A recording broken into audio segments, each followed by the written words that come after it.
Kirby in the Forgotten Land. Wow. This game really has some hype around it. When Nintendo first showed this game off, I saw a level of hype that I did not see with the previous Kirby Switch title, Star Allies. Maybe it has something to do with the open world or open area gameplay that was shown, kind of breaking the formulaic design of the previous games. Well, surprise, surprise, Nintendo drops a demo for this game weeks before the final release. So let's jump into this demo and let's see what we got going on. Let's get into it.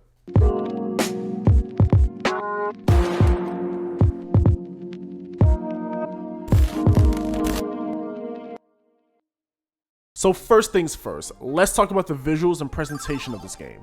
Now that the Switch is about 5 years old, there has been a lot of talk of the graphical fidelity and performance with certain titles, and at first, it was only the third-party games getting this criticism.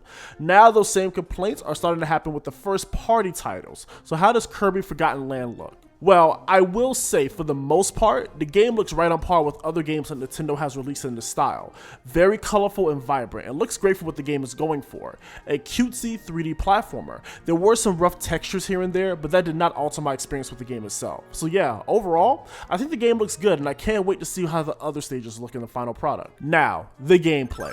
If you ever played a Kirby game, you already know the fundamentals of the gameplay. You can float, use Kirby's suck ability, copy abilities, and more. Traditionally, Kirby is a 2D game, but the controls transitions perfectly into 3D. Now, one thing I noticed that you no longer have the ability to not copy an enemy. The minute Kirby grabs an enemy, that ability is copied and is yours. Now, in this demo, you go through 3 stages total, with the third stage being a boss fight, and you do have the choice of difficulty. Kirby was never a difficult game to begin with, so I went ahead and chose the wild mode, which is considered the normal difficulty.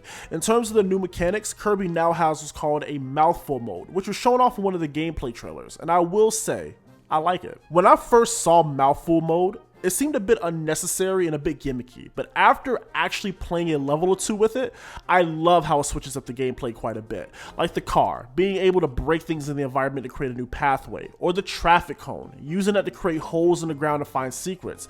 The game also has like a collectathon aspect to it with different challenges and collectibles, which is nice and adds a bit of game time to the package. Now, when this game was revealed, many people were comparing this to Mario Odyssey and saying that was going to be an open world experience. From what we've seen so far with the demo, the game is more like an open area. You can explore small areas within the stage, but the game is still pushing you in a linear direction. I don't know if the final game will open up more as you progress, but that's something we'll hope to see. Now, my final thoughts.